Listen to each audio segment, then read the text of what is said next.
facultativo, que en este caso el error facultativo puede ser estreptococos o estafilococos. Y la diferencia ya en base a la forma de crecimiento. Como dice su compañero, si crecen en forma de grumos dispuestos en hileras, a lo largo de todo el medio de cultivo se trata de estreptococos. Y si crecen produciendo turbidez de todo el medio, desde la parte alta hasta el fondo del tubo, se vuelve turbio, significa presencia de estafilococos, probable presencia de estafilococos. De ahí se toman muestras de Gram, por supuesto. Se hace siempre la corrección de Gram. Y con la corrección de Gram se confirma si se trata de estreptococos, si están en cadenas o si están en racimos. No confundan, porque ahí en los exámenes, no sé si aquí o en otro grupo, a veces confunden. Una cosa que también les preguntan, muestras y medios. Y me ponen muestra, hagan sangre, muestra, hagan glicolato, muestra no sé qué. Entonces, esos no son muestras, son medios, no confundir. La muestra es de donde se toma para aislar al microorganismo. La muestra, por ejemplo, de visión óptica. Otra cosa confunde muestra con enfermedades también. Muestra, ¿qué ponen? Otitis. Muestra, faringitis. También confunden. Esa es otra cosa, esa es una enfermedad. Esa es la enfermedad que produce. Y la muestra, en esa enfermedad que se da, entonces ahí se busca la muestra en donde está el microorganismo y el medio de cultivo ya es lo que se hace en laboratorio para la identificación ya de la bacteria. Ese es el medio de cultivo. No confundir esos. Muchos han confundido un medio de cultivo con muestras, y eso no es así. Entonces no confundir para el examen final. Entonces cocos, entonces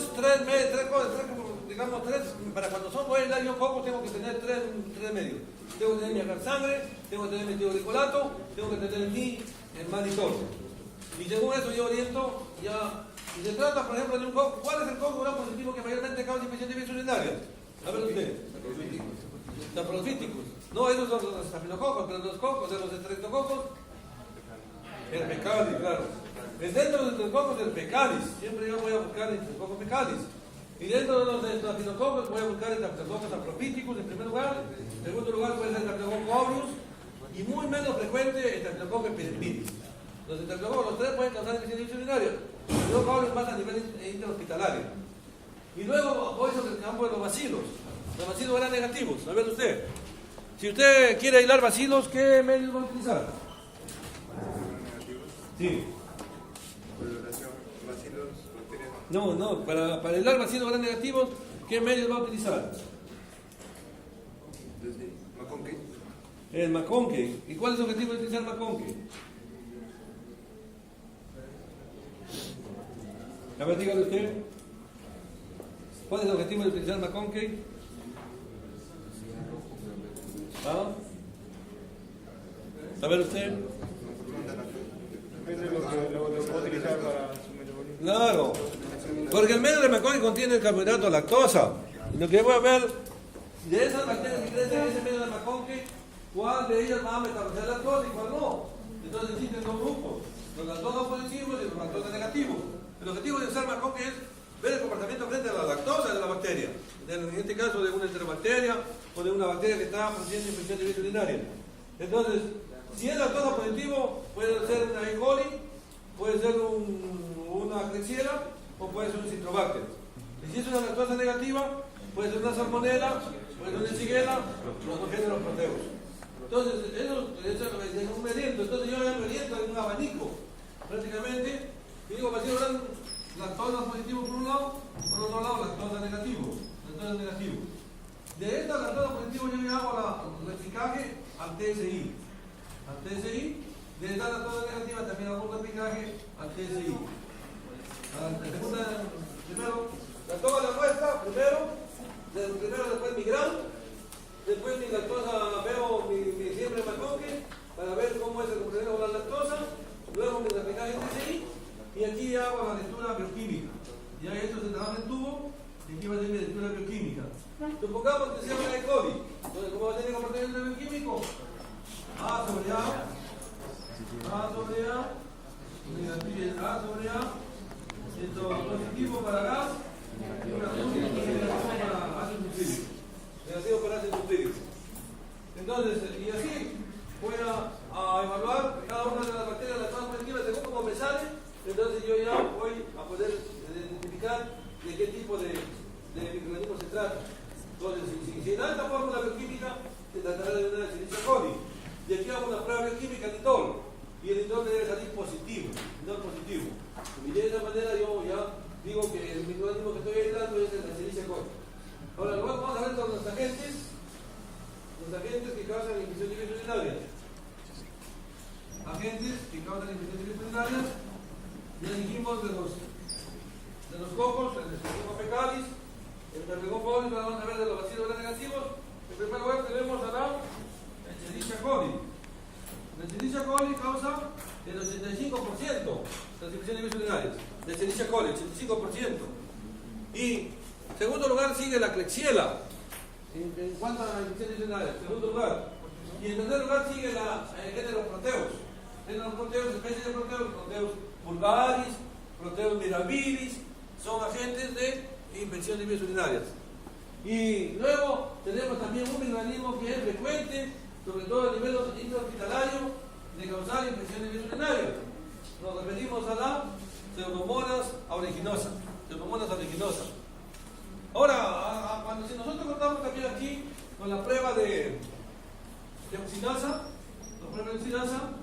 haremos la prueba de oxidasa también después de que tenemos nuestro TCI. A partir del TCI haremos la prueba de oxidasa, que para la Centrobacterias es negativa, pero en cambio para la Pseudomonas es oxidasa positiva. Es una diferencia, oxidasa positiva. Entre Pseudomonas y entre las bacterias hay diferencias.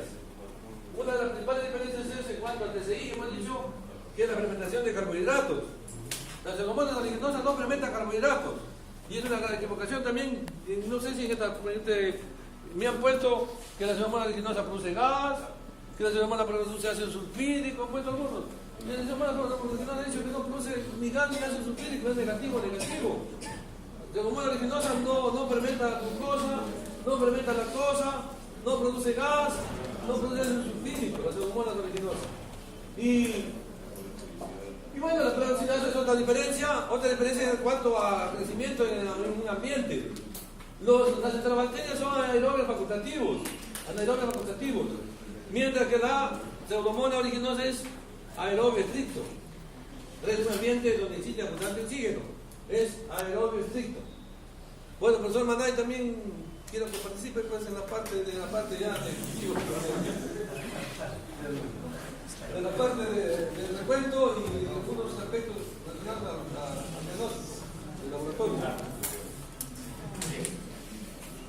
Bien, jóvenes.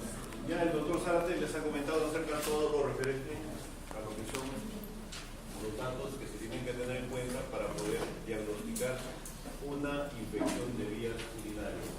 Nosotros lo podríamos resumir así.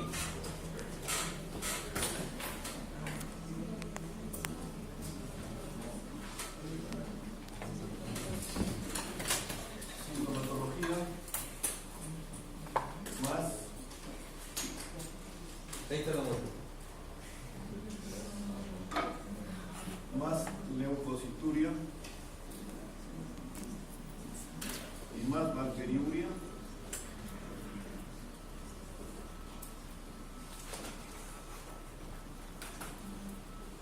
generalmente si se tienen estos tres parámetros, lo que es sintomatología, más leucocituria y más bacteriuria, la probabilidad de que esté frente a una infección del tracto urinario o una infección de vías urinarias lleva de un 90 a un 100%. Esto ya está demostrado. Esto ya se ha trabajado en base a diferentes estudios científicos que han realizado con especialistas. Entonces, si nosotros estamos frente a un paciente que ustedes están manejando, que presenta clínica, ustedes saben que siempre la base en atención primaria de la salud, la base siempre va a ser la anamnesis y la exploración física. Con la anamnesis ustedes van a poder encontrar y van a poder ustedes examinar a su paciente y van a hacerle todas las preguntas necesarias al respecto. Y de ahí ustedes van a descubrir ya directamente qué es lo que va a presentar el paciente.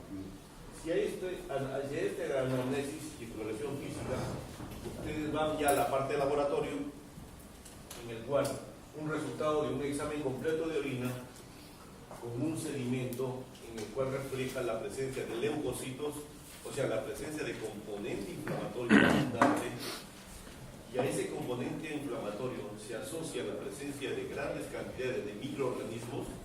Entonces, en resumen, ustedes están frente a un diagnóstico aproximadamente en un 90% y por qué no decirlo a un 100% de que están ustedes frente a un paciente con una infección a nivel de vías urinarias. Entonces, la clínica, ya el doctor ya les ha explicado detalladamente, se ha detallado totalmente. Yo voy a referirme a la parte de lo que es el urocultivo. Y nosotros, la parte del urocultivo es la parte complementaria para el diagnóstico microbiológico. Nosotros tenemos que tener en cuenta dos o tres parámetros fundamentales ahí. El diagnóstico microbiológico que les había dicho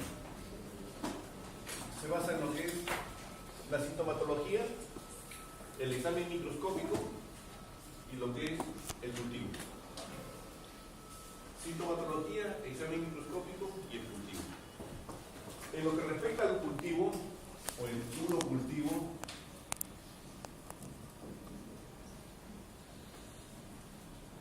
lo que nosotros tenemos que tener muy en cuenta es la toma de muestra.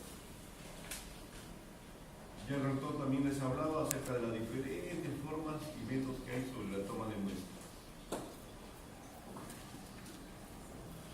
La más frecuente y la que comúnmente nosotros trabajamos o utilizamos a nivel de laboratorio es el manejar un frasco de boca ancha.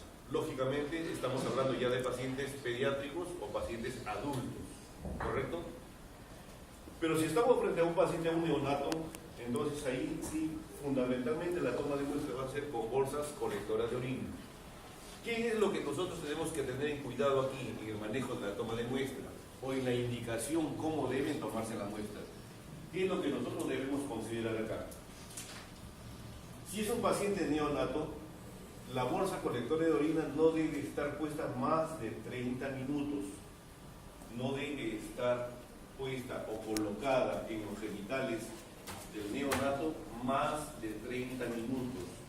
¿Por qué? ¿Por qué creen ustedes? Porque pueden alterar,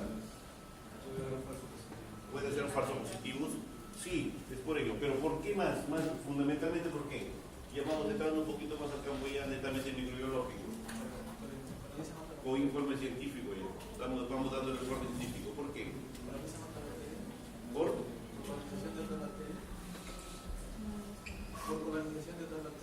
colonización de otras bacterias? Principalmente por el tiempo de generación que tienen estas enterobacterias. El tiempo de generación. ¿Qué significa tiempo de generación? Significa la capacidad que tienen ellos para poder multiplicarse. De tal forma, porque ustedes saben que las enterobacterias, específicamente vamos hablando de una representante, la Escherichia coli, ¿cuál es el tiempo de generación que tiene Escherichia coli? ¿Cada cuántos minutos se reproduce?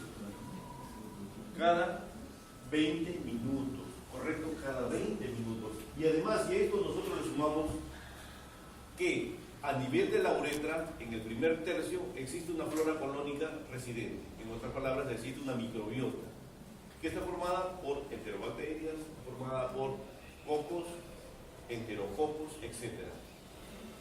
Por esa razón es que cuando se va a tomar la muestra, otra de las indicaciones que se da es que siempre se tome a chorro medio. Siempre a chorro medio. Para evitar la contaminación y lógicamente para poder evitar resultados falsos positivos. Si nosotros tenemos un sedimento, vamos entrando aquí a la parte del sedimento, solamente para comentar, luego seguimos el protocolo. Nosotros tenemos un sedimento donde me dice aquí leucocitos abundantes. El laboratorio me responde así: leucocitos abundantes, piocitos 3 cruces, células epiteliales escasas, uratos amorfos, una cruz, flora bacteriana abundante. flora bacteriana abundante. Pero hay un dato adicional, que ese dato adicional ustedes lo pueden manejar directamente. Ya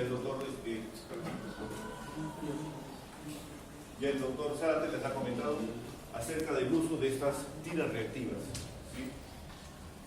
Que ustedes incluso en la parte ya netamente clínica que ustedes van a manejar como futuros médicos, lo que ustedes van a manejar es la parte clínica. Entonces muchas veces cuando ustedes no van a tener un laboratorio que les pueda dar la parte microscópica, para establecer un diagnóstico a priori ustedes pueden tomar como base fundamental dos aspectos. Uno, la parte microscópica, y dos, la parte bioquímica, ¿correcto? La parte bioquímica. Pero si ustedes no tienen la parte microscópica, con la parte bioquímica ya pueden ustedes más o menos a priori poder orientar la sintomatología con el diagnóstico ayudados con esta parte bioquímica. Por ejemplo, ustedes sin tomar en cuenta, ojo, sin tomar en cuenta el sedimento, no lo vamos a tomar en cuenta el sedimento por el momento.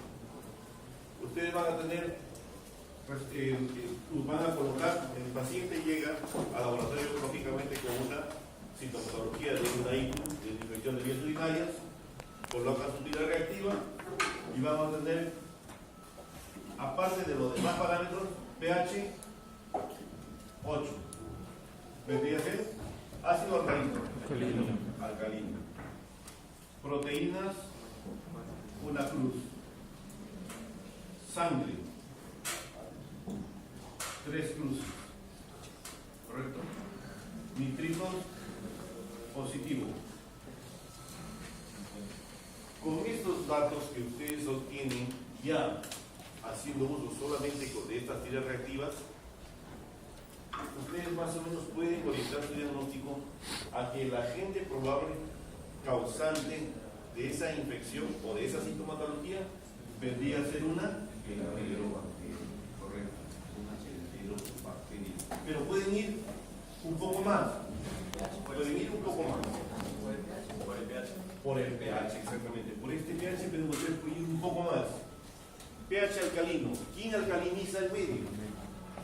El que alcaliniza el medio es un germen del género Proteus. No especificamos si estamos frente a un Proteus vulgaris, Proteus mirabilis, Proteus pecneri, etcétera, etcétera. No especificamos, solamente nosotros podemos ya a priori más o menos decir que estamos frente a un microorganismo del género Proteus con estas características.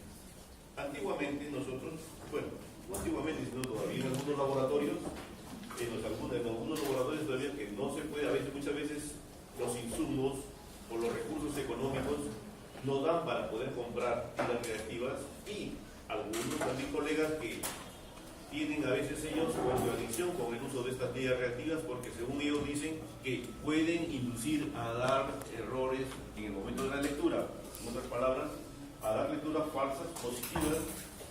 Realizan los exámenes con los reactivos comúnmente, por ejemplo, para hacer sangre, para determinar las microhematurias, trabajan en lugar de la tira reactiva, aquí trabajan con la prueba de T-venum en sangre. Para hacer proteínas igual, para hacer azúcares, reductores, trabajan con Felling. Entonces, pero ya la ciencia avanza y uno tiene generalmente lo que tiene es que ahorrar es el tiempo.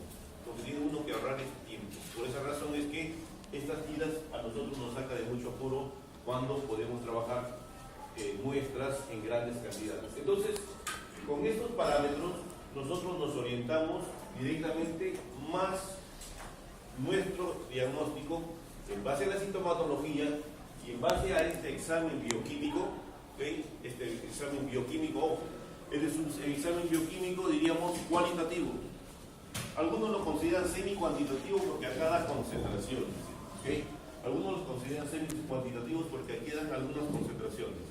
Pero de todas maneras lo tomamos como referencia para poder determinar. Bien. ¿Qué sucedería si nosotros estamos frente a unos resultados similares como el anterior, leucocitos abundantes, ¿sí? Piocitos también, 3 cruces, células epiteliales escasas, uratos amorfos, una cruz, no se observa flora bacteriana. ¿Qué sucede ahí? ¿Cuál sería la sospecha? Tenemos leucocitos abundantes, tenemos piocitos 3 cruces, tenemos células epiteliales escasas, uratos amorfos, pero no hay bacterias. ¿Qué pasó?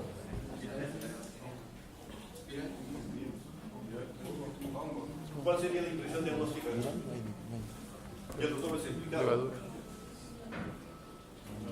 ¿Quién es? ¿Cándida?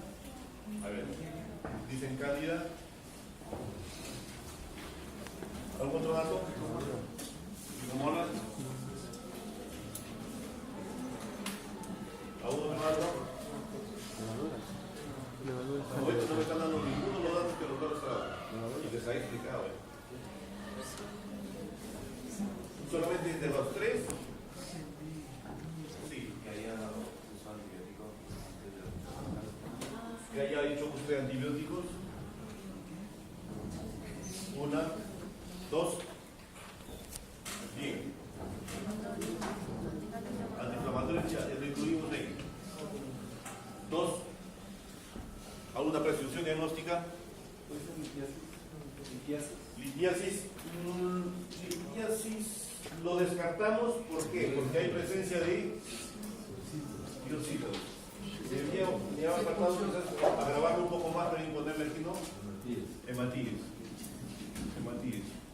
Pongamos aquí unos 10 a 15 por campo. No mucho. ¿Ya? Entonces, ¿perdón? Función vesical. No, ya vamos, no vamos a procedimiento de toma de muestras, sino vamos a diagnóstico. Un falso positivo por... Pero ya hay componente inflamatorio. Ya, pero estamos aquí, no hay bacterias. No hay bacterias. O sea, cualquier proceso, generalmente, ¿no? Si es algún proceso bacteriano común, ojo, común, esto lo saca, ¿correcto? Estoy hablando de gérmenes bacterianos comunes, ¿sí? Ya lo dijo el doctor. Y una vez para no perder tiempo y continuar. Segundo lugar, una TBC renal. TBC renal. Me dijo el doctor, la TBC renal. Y en tercer lugar,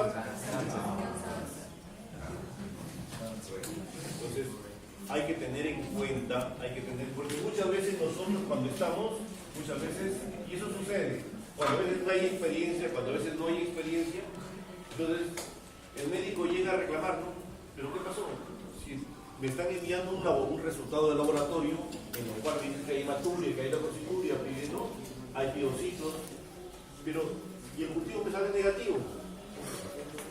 ¿Qué es lo que ha pasado? Ha habido error técnico, de manipulación, mal manejo de la muestra, etcétera, etcétera. Porque así vienen y reclaman, ¿no?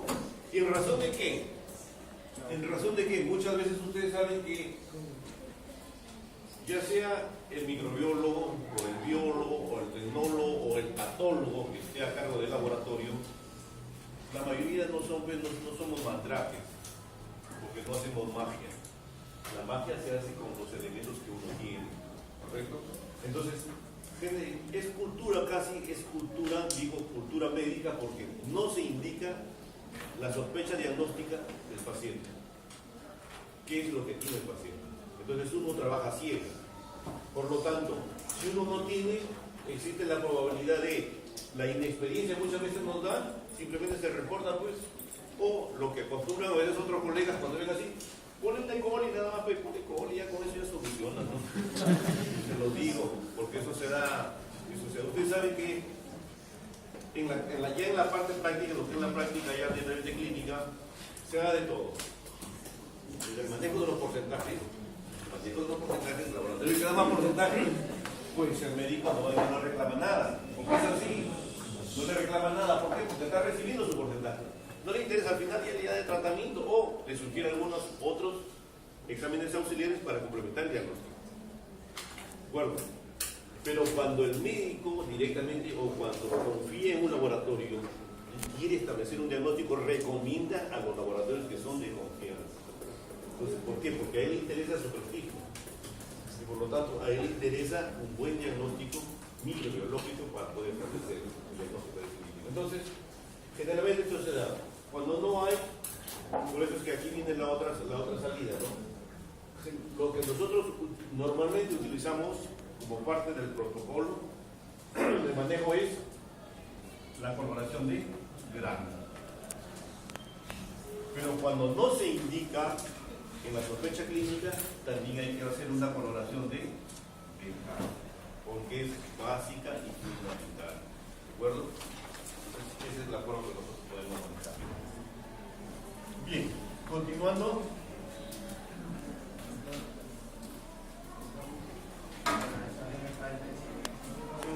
Eso lo vamos a ver en la próxima clase, creo que se va a hacer estos días de por eso que no insisto más que ello. Vamos a hablar. Bien. Una vez obtenida la muestra, a ver, ya obtenida la muestra, nosotros vamos a centrifugar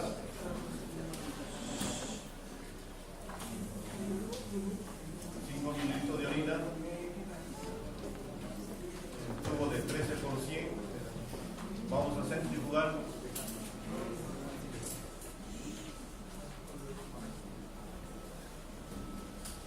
a 3.000 revoluciones por minuto durante 5 minutos. Nosotros vamos a centrifugar, ¿correcto? Muchas veces para centrifugar y para preparar la muestra que yo voy a procesar, todo esto, de preferencia trabajar con material estéril. De preferencia trabajar con material estéril. Bien. Obtenido de la centrifugación, yo voy a obtener el sedimento. De este sedimento voy a proceder a realizar un examen directo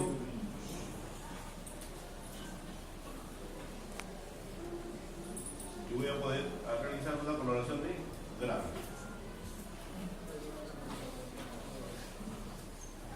Una coloración de grano. ¿Okay? Entonces, no voy a incidir en esto, ya hemos comentado, el doctor también en su carta les ha comentado sobre la patología, qué es lo que nosotros vamos a observar. En el directo vamos a observar directamente lo que son, si hay presencia de hematíes, si hay presencia de linfocitos, si hay presencia de células epiteliales, si hay presencia de cristales, si hay presencia de bacterias, si hay presencia de parásitos o si hay presencia de hongos. Todo eso lo podemos observar en el examen directo. ¿Okay? Y en el GRAM, ¿cuál es la funcionalidad de la coloración de GRAM? ¿Para qué se utiliza la coloración de GRAM? ¿Para qué más? Para ver la morfología. Entonces el GRAM nos sirve a nosotros, tiene doble función. Uno, nos permite observar la morfología de la estructura que estamos observando, y otro para clasificarlos en dos grupos, si son GRAM positivos o si son GRAM negativos. El principio, el fundamento ya lo conocen ustedes, no incido sobre esa parte, ya lo conocen. Entonces, hasta aquí nosotros ya nos estamos orientando nuestro estudio de esta muestra que es la orina. Ojo. Hasta acá ya nosotros estamos estableciendo un diagnóstico previo, o sea, un análisis previo a la última parte que es el cultivo. ¿Correcto? Sí. Entonces, ¿está claro hasta acá? ¿Está claro todo? ¿Alguna pregunta? ¿Alguna pregunta? ¿Alguna duda? ¿Está claro hasta ahí? Cuando luego les venga, hagan un programa, hagan un esquema, no hay problema. ¿Ok? Bien, seguimos.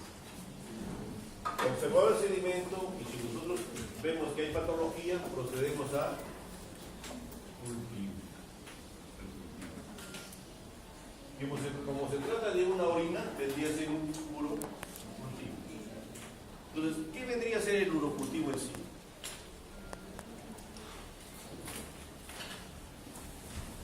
Señorita, ¿qué vendría a ser el urocultivo? ¿Qué concepto más o menos me podría definir usted de urocultivo? ¿Qué entiende usted por urocultivo? Sí. ¿Es colocar un medio fértil para que crezcan las bacterias? ¿Ya? ¿Algún otro dato? ¿Yo? Es a partir de la orina, utilizarla para ver si hay presencia de bacterias, utilizando un medio de cultivo. ¿Ya? Una prueba de laboratorio que analiza la orina y determina la sensibilidad y la especificidad de las bacterias. ¿Y la sensibilidad y especificidad de la bacteria? ¿Algo más? Bien. Lo que ha dicho está bien. Lo que es urocultivo, en dos palabras. Cultivo de la orina, nada más. Es cultivo de la orina.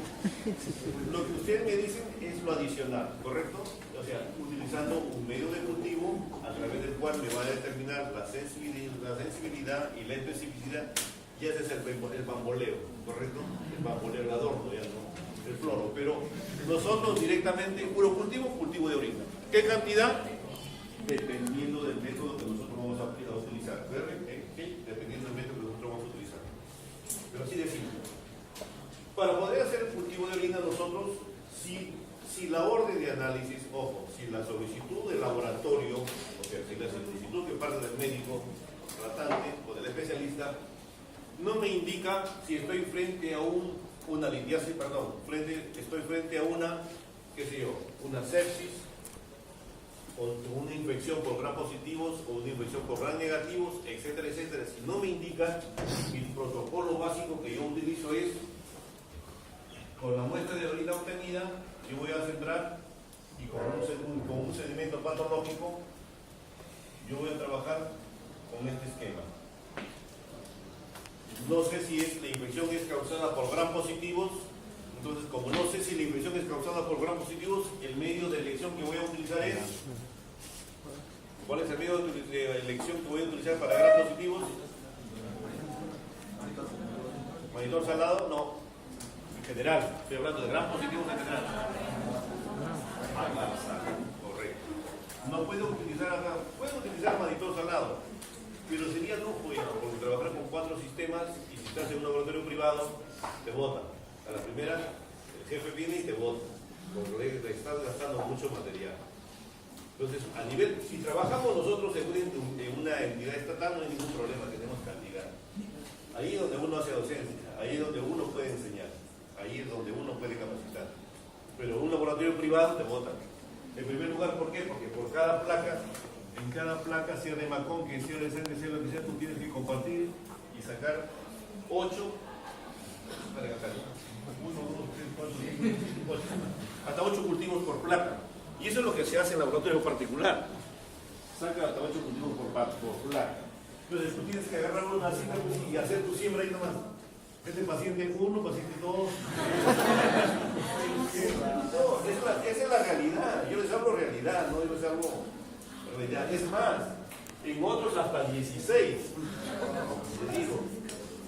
Yo trabajé en la clínica Ricardo Palma, la clínica internacional, privadamente, ¿no?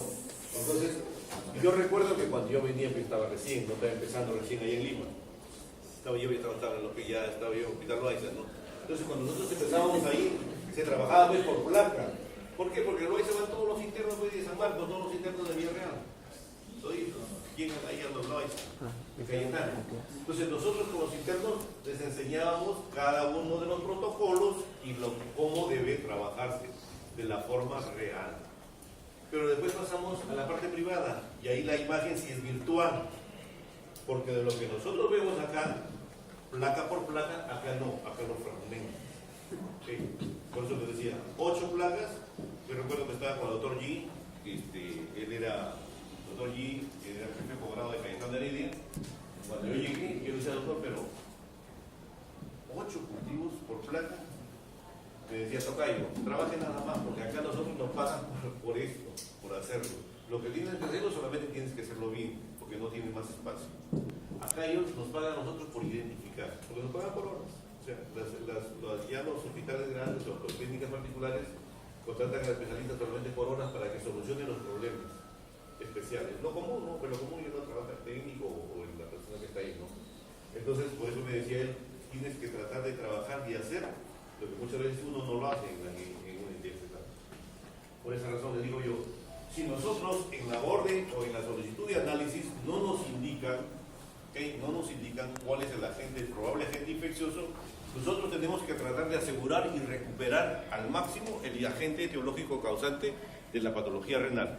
Por lo tanto, nosotros centramos nuestro estudio en la búsqueda de cocos gram positivos en forma general.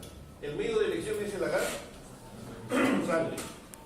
Luego entramos a los gram negativos.